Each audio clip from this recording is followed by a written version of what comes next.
Y así comienza la Biblia. Bereshit Elohim ha-samayim ha-eretz. En el principio Dios hizo los cielos y la tierra en el hebreo. Son 7 palabras del versículo 1 del Génesis. Y el versículo del medio es el Menorá. Increíble. Esto ni los rabinos que hicieron esto se pusieron de acuerdo para haber podido coordinar y entender que había una secuencia impresionante en las mismas letras hebreas describiendo a Yeshua o a Jesús escondido, o las verdades que hasta el Nuevo Testamento fueron reveladas cuando los rabinos no creen en el Nuevo Testamento. Dios hizo de la nada que aparezca la tierra, que aparezca la luz, etcétera, etcétera. Y esta es la razón por la cual ahora la ciencia comprueba que el universo tuvo un principio. Muy bien, pues vamos a continuar con la serie, ¿verdad?, acerca de el caos en el Medio Oriente. Me voy a enfocar un poquito más en la primera conferencia en esta, que no es la primera, es la segunda, tercera, cuarta, como cuarta o quinta ya, pero las profecías bíblicas, el 90% de las profecías bíblicas están intrínsecamente conectadas a la existencia y a la restauración del pueblo judío en la tierra de Israel. A continuación voy a explicar por qué escogió Dios a la nación de Israel. La nación de Israel se menciona 2,200 veces en la Biblia. 2,200 veces en el Antiguo Testamento y más de 70 veces en el Nuevo Testamento. Jerusalén se menciona 800 veces en la Biblia. Y este gran enfoque sobre Israel y sobre Jerusalén nos revela el inmenso significado profético que tienen a los ojos de Dios. Porque recorremos toda la Biblia, los 66 libros de la Biblia, y encontramos el enfoque en Israel y Jerusalén. Israel y Jerusalén. Ahí comienza Dios a levantar la primera nación y termina Dios con Jerusalén e Israel en la Tercera Guerra Mundial. El renacimiento de Israel en 1948 y la recapturación de Jerusalén en la Guerra de los 6 días de 1967 ha puesto el reloj profético de Dios en marcha. En otras palabras, durante casi 2000 años, pues Israel fue exiliada a todas las naciones del mundo.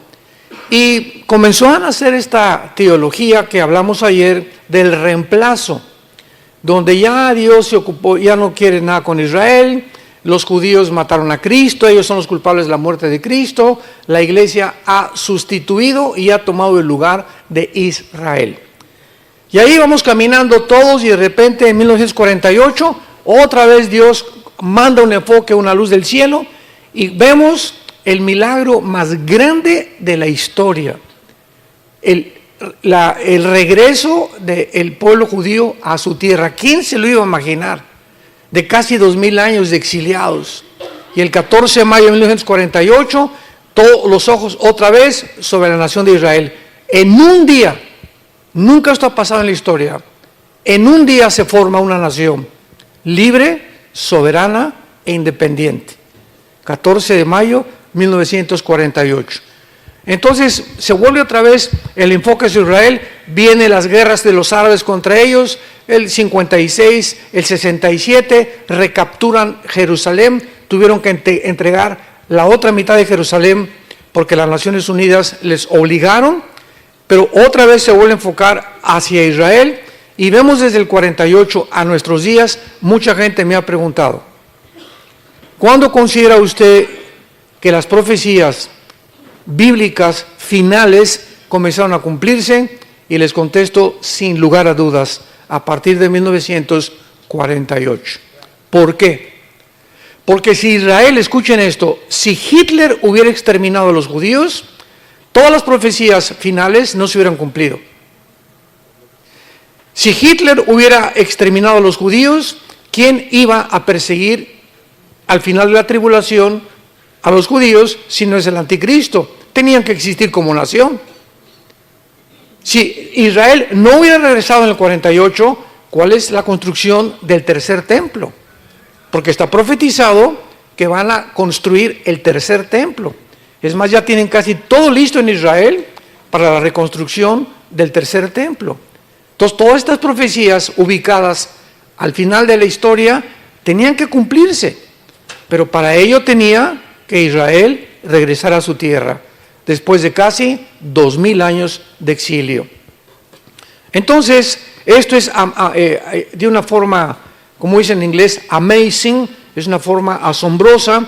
Veamos en Isaías 44, esta profecía de hace 2700 años, donde Dios lanza un desafío, Dios lanza un reto para todas las gentes que dudan de que realmente la Biblia sea la palabra de Dios, y no el libro del Mormón, ni tampoco el Corán, ni el Mahajanivana Sutta, ni los Vedas, ni el Tripitaka de Buda. Tú puedes ponerme todos los libros sagrados aquí del lado izquierdo y la Biblia del lado derecho. Ningún libro que se considera sagrado contiene las profecías, la cronología de la historia, las evidencias físicas, genéticas, paleontológicas, antropológicas, microbiológicas, químicas, matemáticas, etcétera, etcétera, que contiene la Biblia. Ninguno. Es un libro asombroso. Y cuando hay críticas sobre la Biblia, simplemente es por desinformación o ignorancia. Veamos lo que dice Dios, Isaías 44, versículo 7. Comienza preguntando el Espíritu de Dios: ¿y quién proclamará lo venidero? Lo declarará y lo pondrá en orden delante de mí, como hago yo desde que establecí ¿a quién? El pueblo antiguo, que es Israel. Anúncienles lo que viene y lo que está por venir. No teman ni se amedrenten. No te lo hice oír desde la antigüedad y te lo dije. Luego ustedes son mis testigos. No hay Dios sino yo, no hay fuerte, no conozco ninguno. ¿Qué otro libro dentro de los que se consideran sagrados o religiosos tiene en orden la historia como tiene la Biblia? Un ejemplo rápido. En la historia han existido imperios. Vamos a enunciarlos: el imperio egipcio, el imperio asirio, babilonio, los medos persas, los griegos y el imperio romano.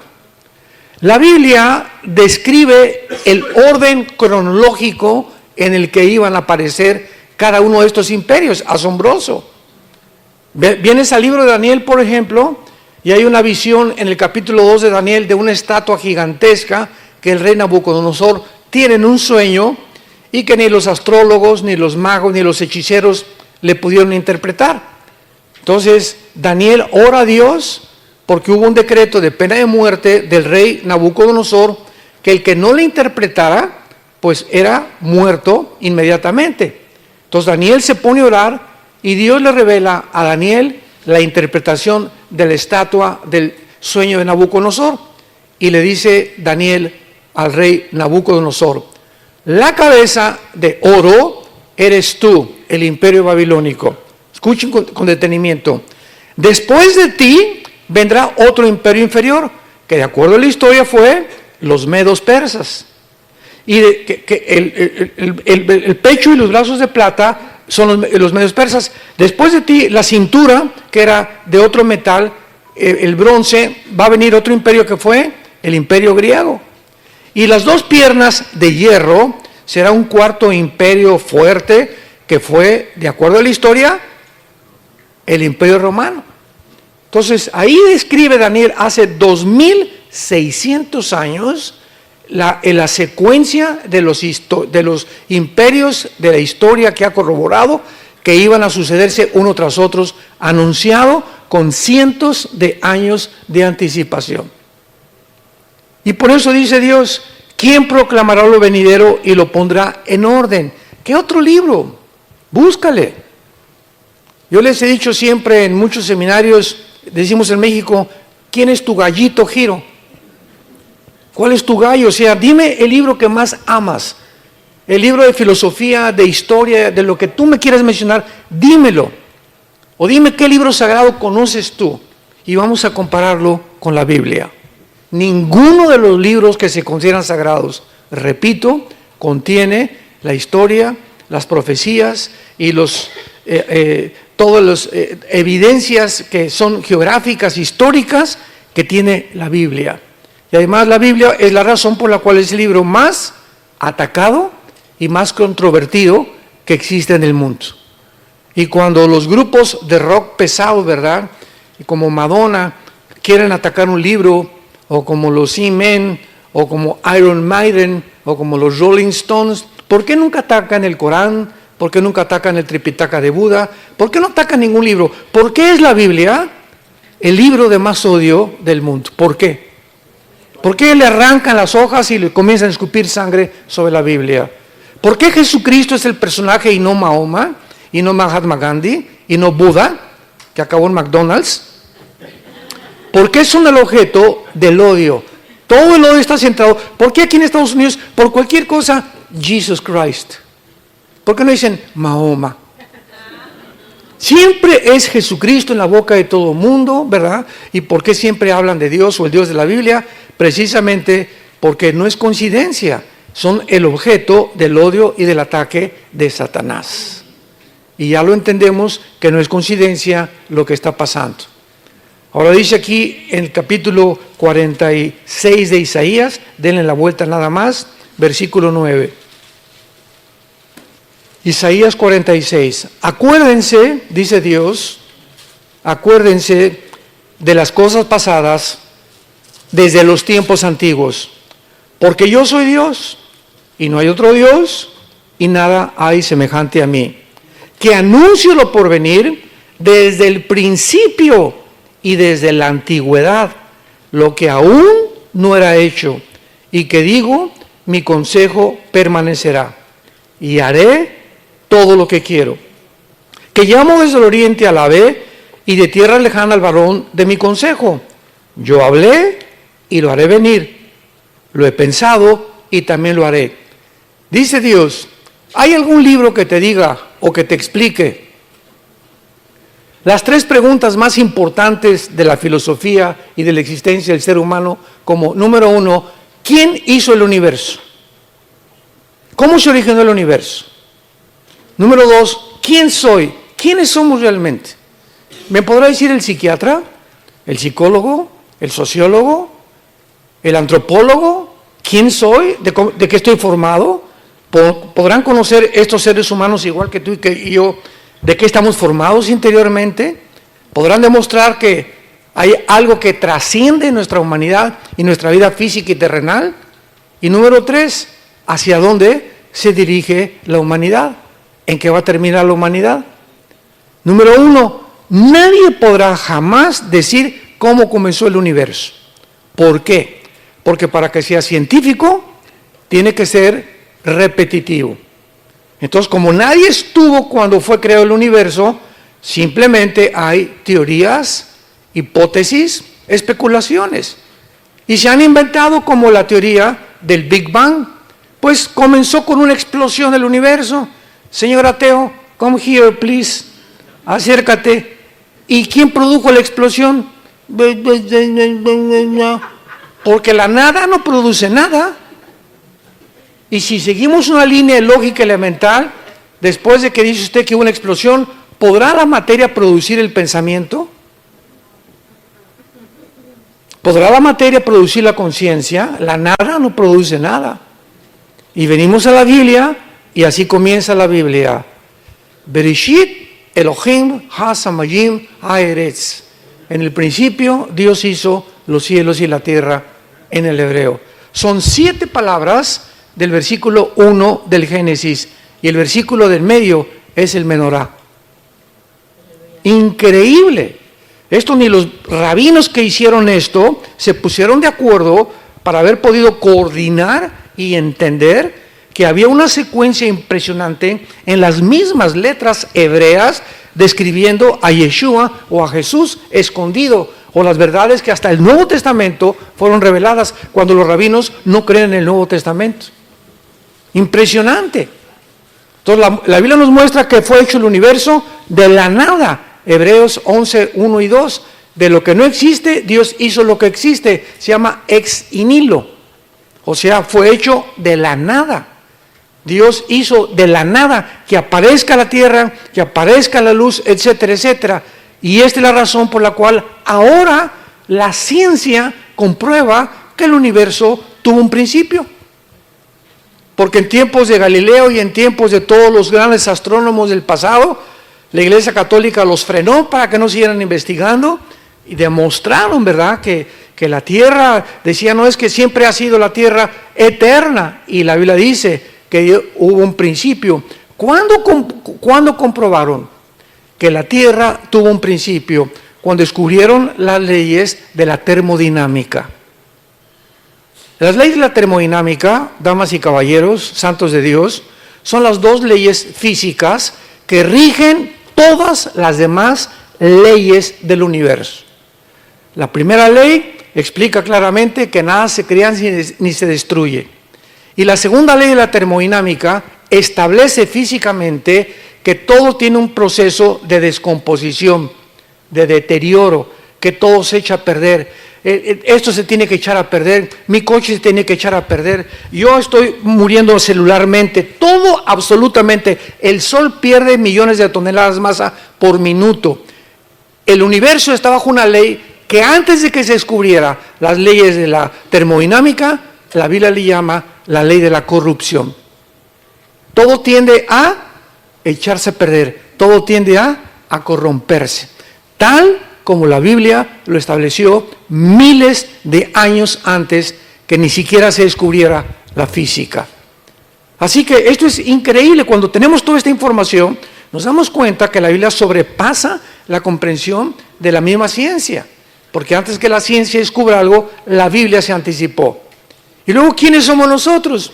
Bueno, pues hasta el siglo pasado aparece un doctor llamado Sigmund Freud, padrino de muchos de ustedes. Y Freud él rechazó, no, la Biblia no la quiero estudiar, su mamá se la quería enseñar, me voy a poner a estudiar y voy a hipnotizar a mis pacientes, dijo Freud, para descubrir a través del hipnotismo, en pacientes de neurastenia, que a través del inconsciente, del consciente los voy a llevar al inconsciente para que descubra lo que hay en el subconsciente y tratar en su conducta subconsciente que está en el cerebro, tratar de corregir la esquizofrenia, la paranoia, la psicosis, la psicopatía, la patología, etcétera, etcétera.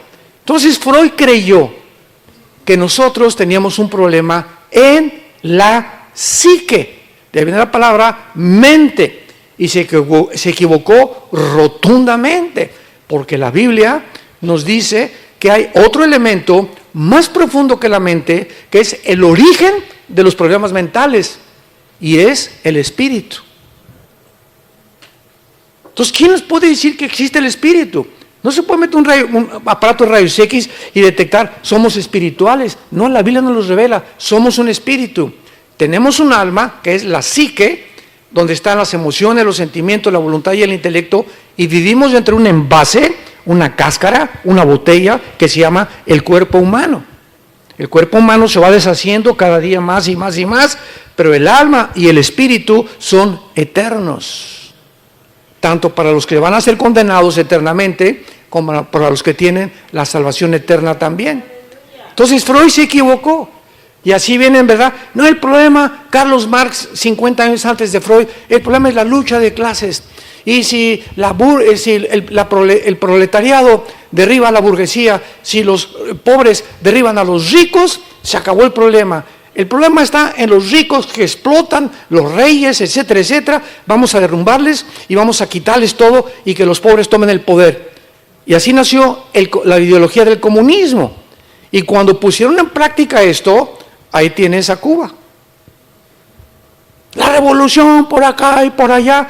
ahí tienes a Rusia, ahí tienes a Mao en China, ahí tenemos tantos ejemplos actualmente, ¿verdad? Venezuela, etcétera, etcétera. Lo que están haciendo ahorita en Colombia es inconcebible.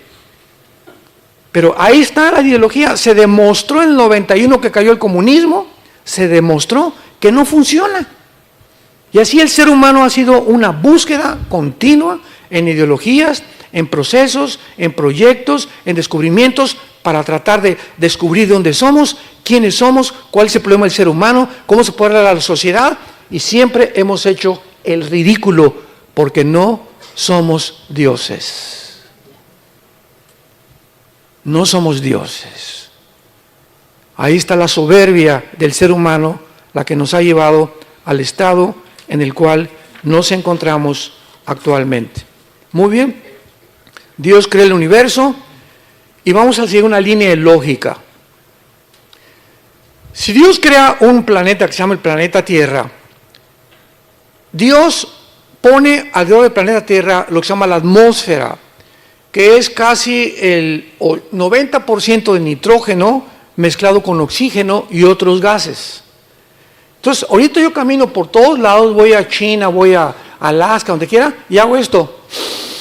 ¿Qué es lo que estoy respirando? Estoy respirando un gas, estoy respirando algo que exactamente es lo que necesitan mis pulmones para poder vivir. El oxígeno es lo que le da la vida a mi cerebro y a mis neuronas. Me voy a la luna, me muero. Me voy a Marte, me muero. Y están pensando en tener luna de miel en la luna. O como dijo Elon Musk, ¿verdad? Vamos a salir en un cohete, nos vamos a Marte y vamos a trasladar de la Tierra a Marte. Preparémonos porque en 10 años vamos a irnos a Marte a vivir. Son marihuanadas. ¿Cómo se atreven estas personas que supuestamente en el siglo XXI son calificadas como personas inteligentes, Elon Musk y Noah Harari y Khrushchev y todos estos que están dentro de este ambiente de la tecnología? ¿Cómo se atreven a decir eso? Por más que, ¿cómo vamos a ver el oxígeno a Marte? ¿Cómo le voy a dar un beso a mi esposa? ¿Con una escafandra? Mejor me voy a Cancún, de luna de miel.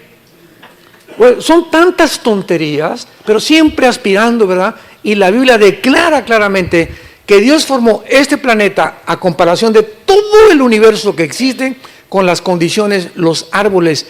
La manzana contiene características nutriológicas, vitamínicas que mi cuerpo necesita. El plátano, el potasio que mi cerebro necesita. Las uvas tienen el resveratrol que mi cuerpo y mi sangre necesita. Las mandarinas, los limones, las vitaminas que necesito, vitamina C. Todo a nuestro alrededor está relacionado con nuestra sobrevivencia. Damas y caballeros, señores ateos, ¿coincidencia?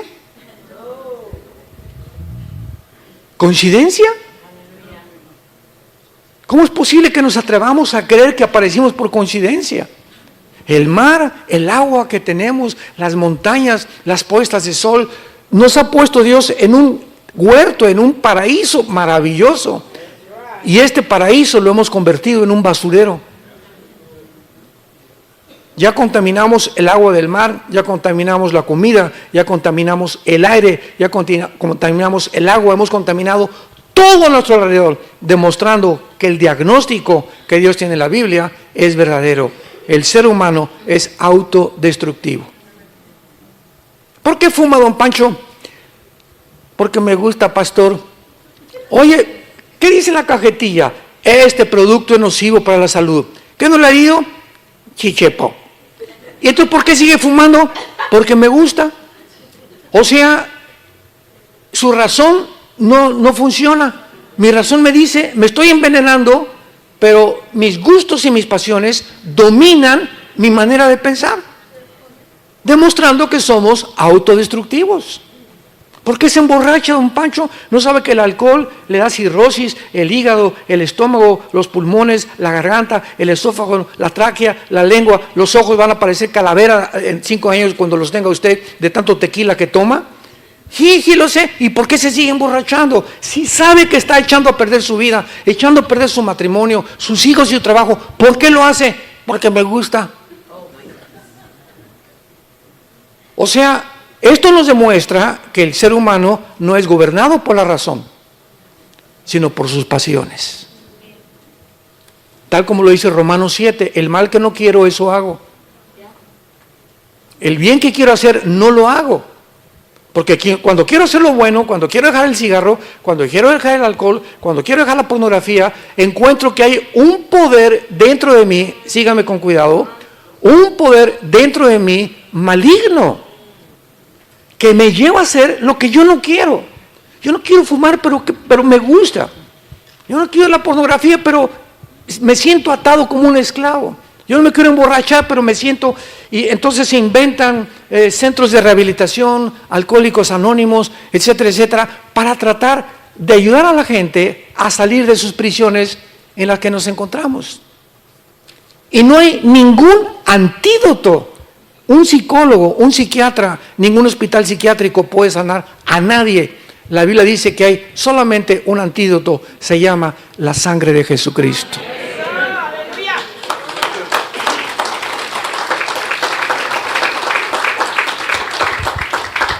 El 99% de los hospitales psiquiátricos tratan a sus pacientes con pastillas tranquilizantes, drogados.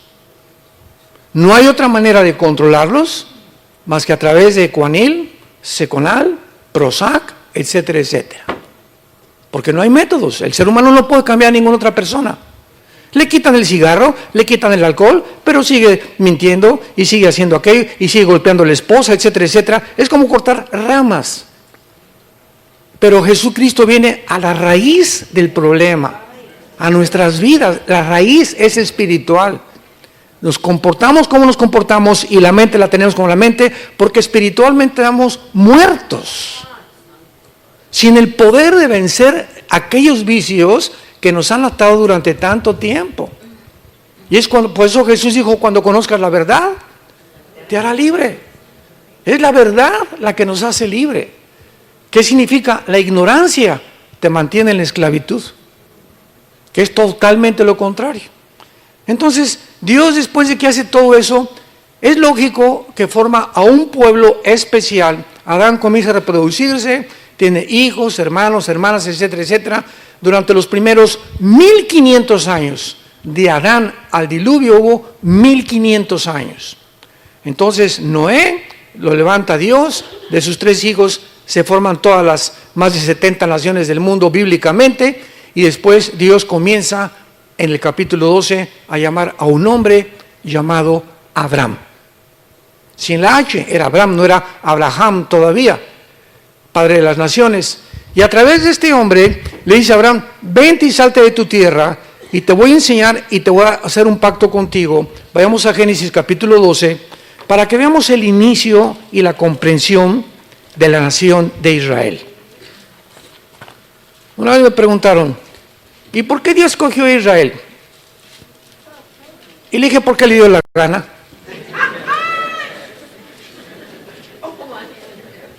¿Y por qué no España? Si hubieran sido España, ¿y por qué no los franceses? Y si hubieran sido los ingleses, ¿y por qué no los alemanes? Y si hubieran sido los italianos, ¿y por qué no los griegos? Simplemente Dios es soberano. Y Él escoge a una persona para formar un estado, un patriarcado, un estado y después una nación. Y el propósito de Dios es que a través de esa persona, y Abraham no era judío, Abraham fue llamado de Irak. Él no era judío, el judaísmo nació mucho tiempo después, en aquel tiempo todos eran gentiles. Pero Dios llama a una persona por formar una nación y para que a través de esa nación, que es Israel, pudo haber sido México, vuelvo a repetir, o los italianos, o los ingleses, Dios escogió la nación más insignificante del mundo. Un puntito en medio de todas las demás. Israel es del tamaño de Nueva Jersey, lo más grande que puedas imaginarte, rodeada de las más grandes naciones del mundo, como China, Rusia, mira nada más la extensión de territorio que tienen, Israel es un puntito que trae loco al mundo ahorita. Dios lo hace principalmente para que las demás naciones entendieran que de ese pueblo llamado Israel, Dios le entrega a ese pueblo las leyes espirituales, las leyes morales y las leyes higiénicas de lo que debemos comer y lo que no debemos de comer.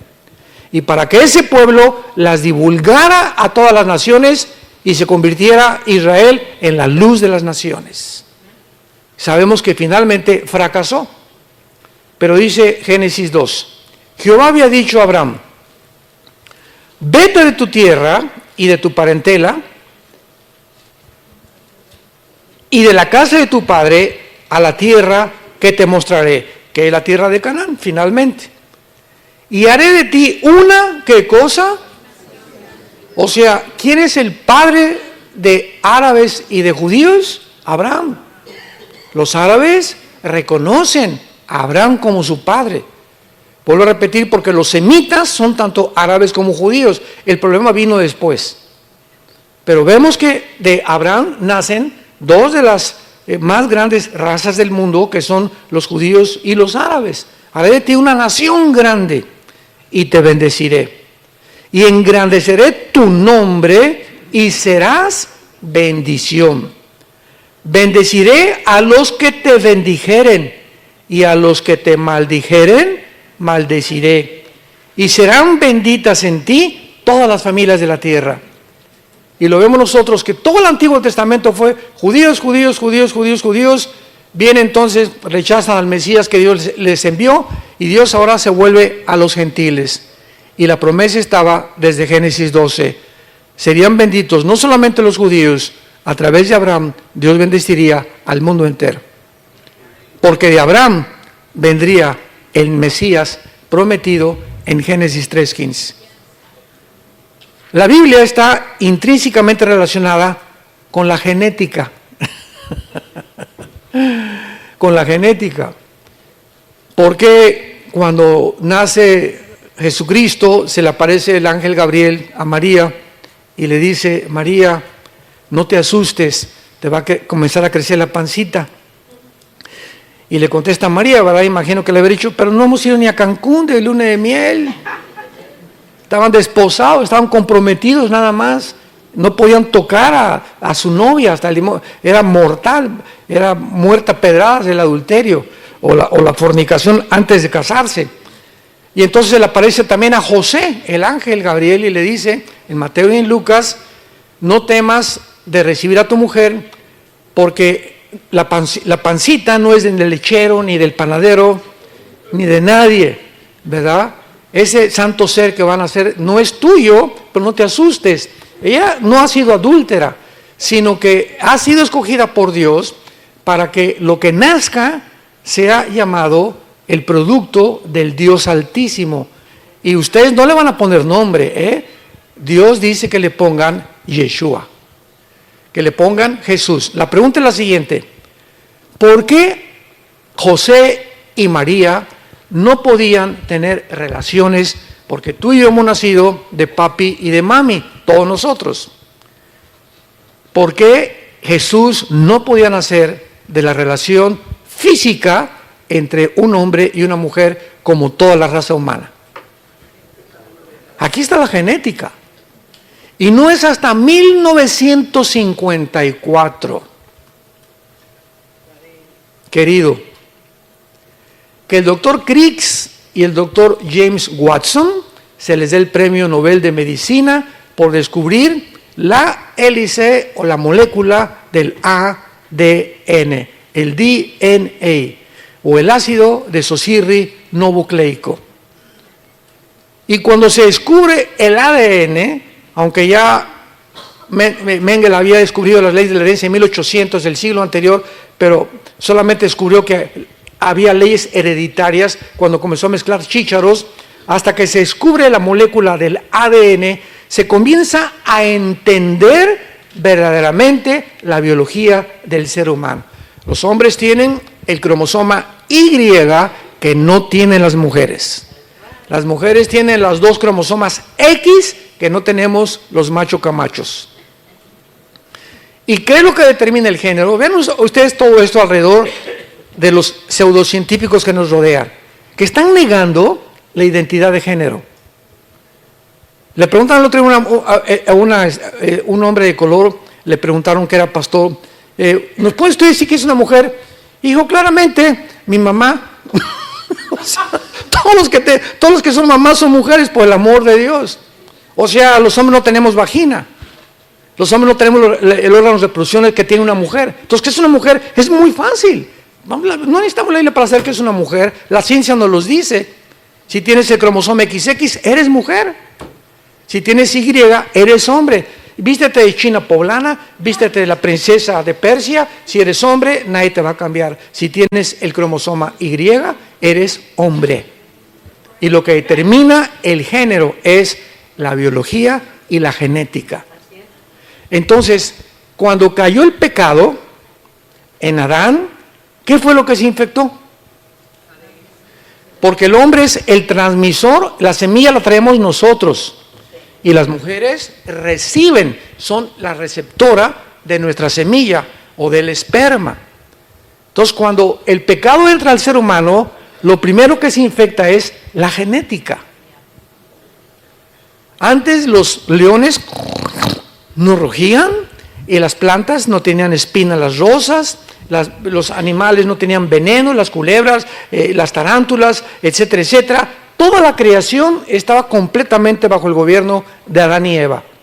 En el momento que el ser humano peca, síganme con cuidado, el momento en que entra el pecado, inmediatamente la creación alrededor se infecta genéticamente.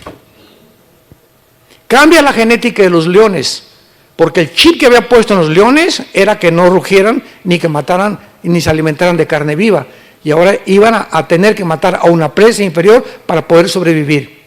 Las rosas comenzaron a salir la espina, comenzaron las tormentas, porque toda la creación está relacionada con la moral del ser humano. Mientras más pecado hacemos, el mundo se vuelve nuestro enemigo. Como hemos visto actualmente, todo lo hemos infectado, y ahora tsunamis y terremotos. ¿Y por qué Dios manda esto? Dios no manda esas cosas, es el resultado de nuestra maldad.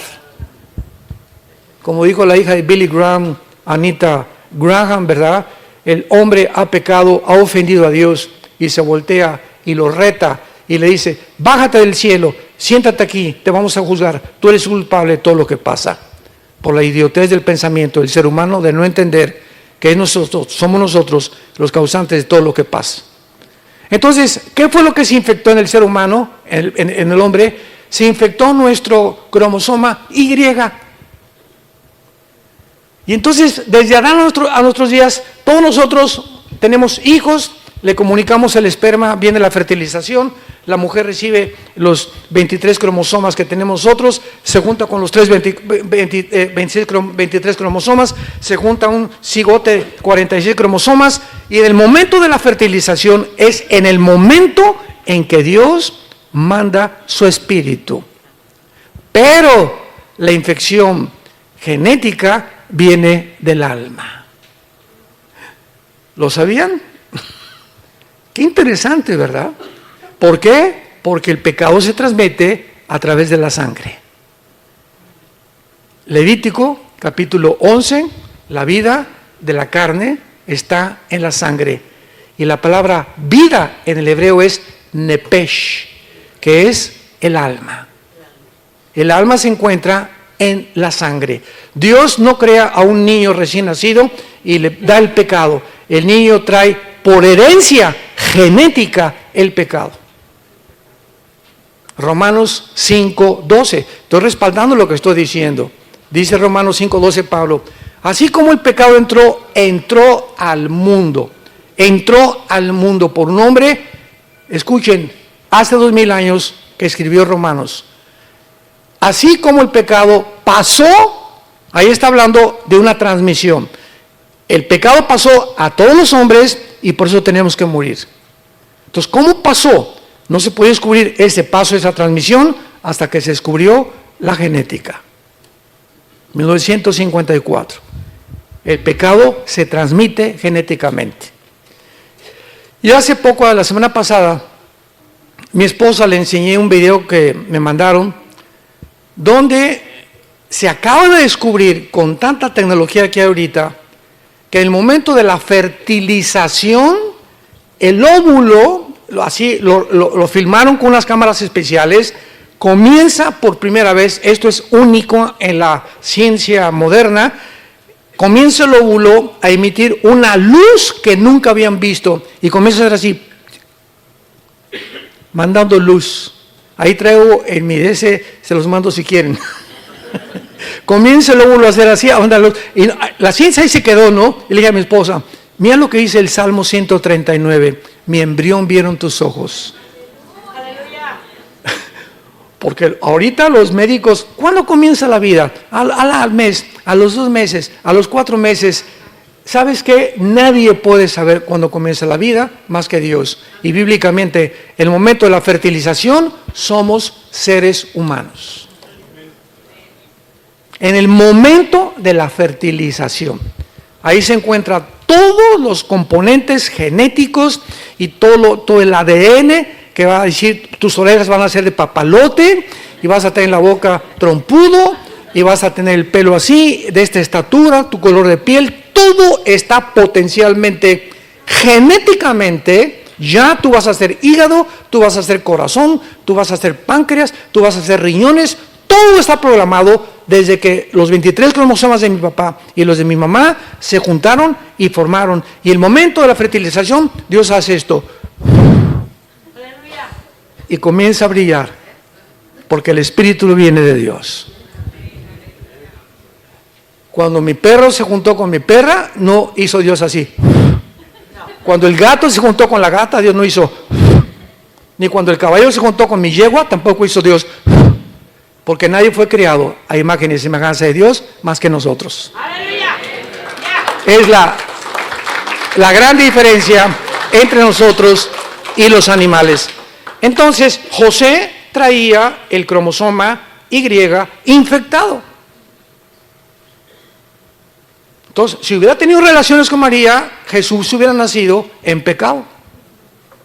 Y el Mesías no podía nacer en pecado. Porque en la cruz tenía que morir uno que era Dios y tenía que ser hombre. Número 1, tenía que ser Dios, porque si Jesús no hubiera sido Dios, Dios es el único que perdona pecados. En la cruz no podía morir un ángel, ni el Papa Juan Pablo II, ni tu padrino Francisco, ni la Virgen del Socorro, ni Abraham, ni Isaac, ni Jacob, ni un ángel, ni un querubín. Nadie podía estar en la cruz pagando por nuestra maldad más que Dios mismo. Y al mismo tiempo que tenía que ser hombre, porque para que pudiera identificarse con nosotros, tenía que haber nacido de una mujer. Entonces Jesús era 100% Dios y 100% humano. Tenía las dos naturalezas. Tú eres 100% humano y eres 100% criatura creada a la imagen de Dios. El anticristo va a ser 100% humano y 100% satánico, porque lo va a poseer un principado satánico, al anticristo. Entonces tenemos que entender la naturaleza espiritual para comprender no solamente la Biblia, sino también el mundo que nos rodea. Jesús tenía que nacer virginalmente. Como fue profetizado, nacerá la virgen y tendrá un hijo. Y venía el problema, ¿cómo puede una virgen, si es virgen, tener un hijo? Y todo el mundo estaba loco, ¿verdad? No, se equivocó Isaías. Isaías 7 dice que una virgen. Y hasta que nace Jesucristo y se descubre todo esto, la Biblia tenía la razón. Se adelantó miles de años la Biblia a la genética del siglo pasado. Como se ha adelantado, porque Dios ha puesto en orden la historia desde la antigüedad hasta que Jesucristo regrese. Entonces Dios forma ya con Abraham, en penúltimo lugar, una nación, y a esa nación le dice Dios a Moisés: vente al monte y te voy a dar las leyes morales de toda la humanidad.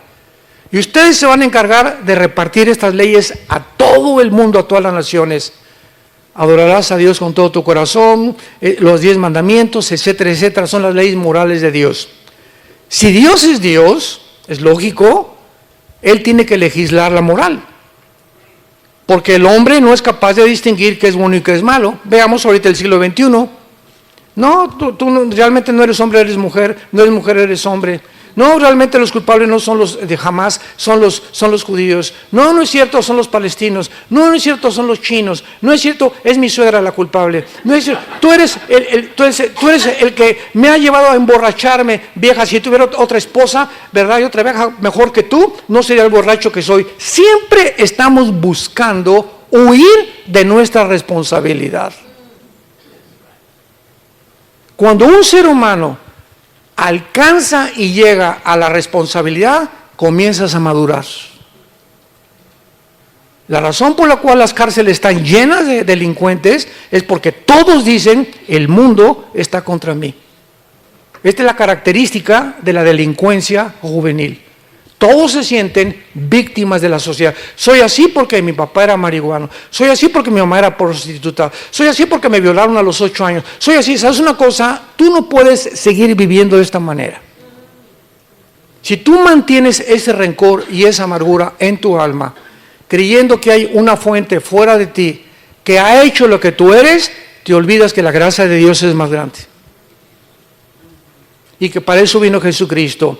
Vengan a mí los que están cargados de culpa, de vergüenza, con conciencias que te atormentan, y aquí y allá, y yo te haré descansar. Es el mensaje que Dios te dice, ven a mí. A eso vine al mundo, a poder limpiar tu conciencia de todo lo que en tu pasado el mundo tal vez lo hicieron, pero yo puedo quitarte esto y hacerte una nueva criatura. Porque el que está en Cristo, nueva criatura es. Entonces Dios le da las leyes morales, los 10 mandamientos, las leyes higiénicas, Levítico capítulo 11, no coman cuche, o puerco, o cerdo, no sé cómo le llaman aquí. No coman, y pasan los años y se descubre que la carne de puerco tiene colesterol. Nadie sabía qué era el colesterol. Y comienzan a descubrir, no comas azúcar, las conchas de la tía rosa y los guris, etcétera, etcétera, porque el azúcar es el veneno más grande que hace que el cáncer sobreviva. El azúcar te echa a perder la sangre. Una Coca-Cola tiene 250 gramos de azúcar. Tú te tomas una Coca-Cola hoy, una Coca-Colita. Un mes tiene que pasar, todo ese azúcar se va a tus riñones. Y como se va a tus riñones, y el riñón está diseñado por Dios, los 2 riñones, para que asimilen las cosas que Dios nos dio, el agua de limón, agua de Jamaica, etcétera, etcétera, jugos, entonces los riñones se intoxican, porque no pueden trabajar con ese azúcar en tus riñones, y entonces te comienzas a sentir cansado. Ay, hermano, leo la Biblia y me duermo. Me duermo en los domingos, me siento cansado, no tengo ganas de nada. ¿De dónde viene la falta de energía? Estás azucarado.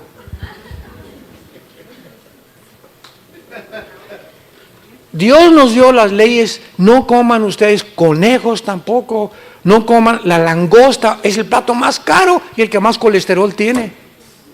Qué inteligente es el diablo, ¿verdad? Y nos da las leyes de la alimentación para que sepamos distinguir que en las mañanas, lo primerito que tenemos que tomar no es, por el amor de Dios, se los suplico, se los ruego, no sea el café. Imagínate, es una como hoy express tu estómago, le pones ácido y peor que no tenga crema. Todavía capuchino. Y lo primerito que llega es café y comienza toda tu flora intestinal a asimilar todas estas cosas, todo el ácido, comienza a producirte problemas de gastritis, etcétera, etcétera. Lo primerito que el estómago tiene que recibir es fruta. Nunca comas fruta después de comer. ¿Para qué le pones ya a la olla express? Y ahí está el cuche que traes ahí, el cabrito de Monterrey que traes ahí, los chilaquiles, el pozole de Puebla y de Oaxaca. Y arriba la fruta, pues ya no, tu estómago ya no puede jalar la fruta, todas las vitaminas que necesitamos, que es lo primero que tienen. La fruta es lo más alimenticio que existe, y las lechugas y las ensaladas. Y después ya ponle todo lo que quieras, huevos, omelette, pero tiene que tener fruta en ayunas el estómago para que funciones con salud. Todo está en la Biblia. Y así somos de tercos, y por eso, ay, me duele, y sáqueme el espíritu que tengo aquí, hermano. Señor de los cielos, espíritu de retortijón. Dios le da las leyes morales a Dios, las leyes higiénicas, y Dios en Deuteronomio le da las leyes civiles de cómo gobernarnos. ¿Cómo debe un gobierno gobernar al pueblo? Y esta bendición se encuentra no en el derecho romano, no en los griegos, se encuentra en la Biblia. Antes que el derecho romano, y antes que los griegos, y antes que todo, la Biblia es el origen de la formación y las leyes que Dios anhelaba que el ser humano las asimilara, las comprendiera, pero es imposible asimilarlas sin tener el Espíritu Santo en tu corazón. Y es lo que en esta mañana Dios quiere que tú entiendas, que esta nación fue escogida por Él precisamente para que pudieras, a través de la Biblia, porque la Biblia viene de los judíos. Cristo era judío, los primeros apóstoles eran judíos, la primera iglesia fue judía. Y te bendeciré a los que te bendijeren. Y a través de la historia, todas las naciones que han maldecido y las personas a Israel han recibido la maldición. Ahí está el peligro del antisemitismo. No seas tú una persona que se encuentre maldiciendo al pueblo escogido de Dios. Oremos por Israel, oremos por los palestinos, oremos por los árabes, oremos por los mexicanos, oremos por esta nación, porque somos un pueblo que tenemos que interceder por todas las naciones del mundo. Pero nunca maldigamos ni a Israel ni a los mexicanos. Nunca salga de tu palabra y de tu boca ninguna maldición hacia ninguna persona, porque cuando tú maldices a alguien, se te regresa como un boomerang. Lo que tú siembras tienes que recoger. Oremos. Señor, gracias en esta mañana por tu palabra. Ustedes son mis testigos, dice tu palabra, que tú eres Dios, y recibirán poder cuando el Espíritu Santo venga sobre ustedes. ¿Con qué propósito has entrado a vivir en nuestra vida, Señor? Para ser testigos, principalmente para dar al mundo a conocer tu amor en esa cruz. Porque de tal manera amó Dios al mundo, a palestinos, árabes, judíos, mexicanos, a todas las naciones del mundo las ama Dios, y a todas las llama al arrepentimiento. Dios quiere entrar a tu vida en esta mañana y convertirte en un testigo. Un cristiano es una persona que habla de Cristo. Tú no puedes llamarte cristiano, ni te atrevas a llamarte cristiano, si desde el momento que tú te convertiste, a nadie le has hablado de Cristo. No somos cristianos de la secreta. No tengas miedo delante de los hombres, ni vergüenza en tu familia de llamarte hijo e hija de Dios, porque el que me confiese delante de los hombres, yo le confesaré delante de los ángeles. El que me niegue delante de los hombres, por amar más la gloria de los hombres, le negaré también delante de los ángeles. Te damos gracias, Jesús, por tan grande sacrificio. Fuiste crucificado, enterrado y resucitado a los 3 días. Y en este momento estás tocando la puerta de los corazones de los que te escuchan. Es Dios el que en este momento te está llamando y te está diciendo: ven a mí y encontrarás paz y descanso para tu alma. ¿Qué tengo que hacer? Me preguntarás, para yo tener a Jesús y el día que muera, morirme en paz, sabiendo que mis pecados han sido perdonados. Arrepiéntete en esta mañana. Arrepentirse es reconocer que tu vida no está agradando a Dios, que tú tienes que cambiar de camino, porque hay caminos que parecen derechos, pero su fin es camino de muerte. El que no conoció pecado, por nosotros se hizo pecado, para que nosotros fuéramos hechos la justicia de Dios en él. Mas Dios muestra su amor para con nosotros en que, siendo aún pecadores, Cristo muere en tu lugar y en mi lugar.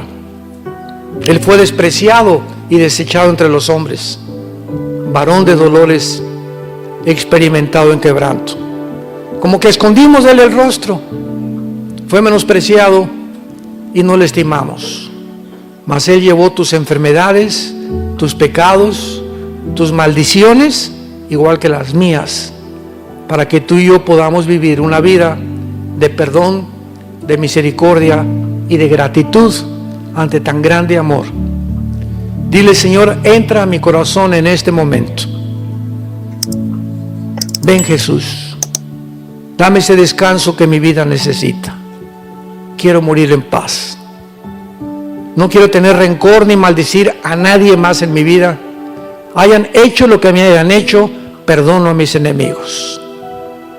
Guárdame en esa paz que sobrepasa todo entendimiento, porque creo que en la cruz pagaste por mis pecados con tu sangre. Creo que a los 3 días resucitaste y que ahora eres mi Salvador. Gracias, en tu nombre precioso, Jesús.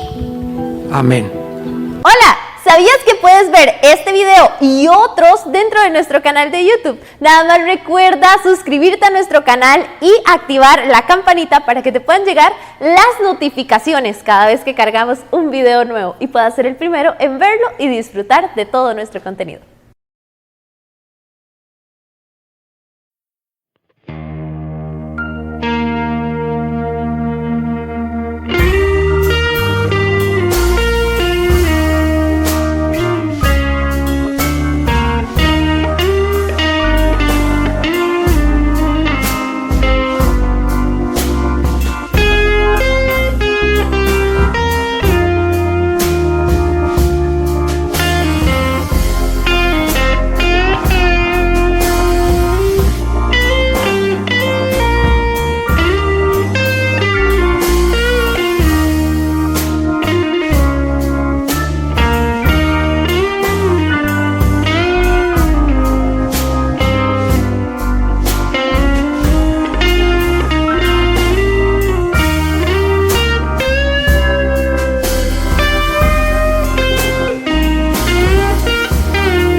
Bye.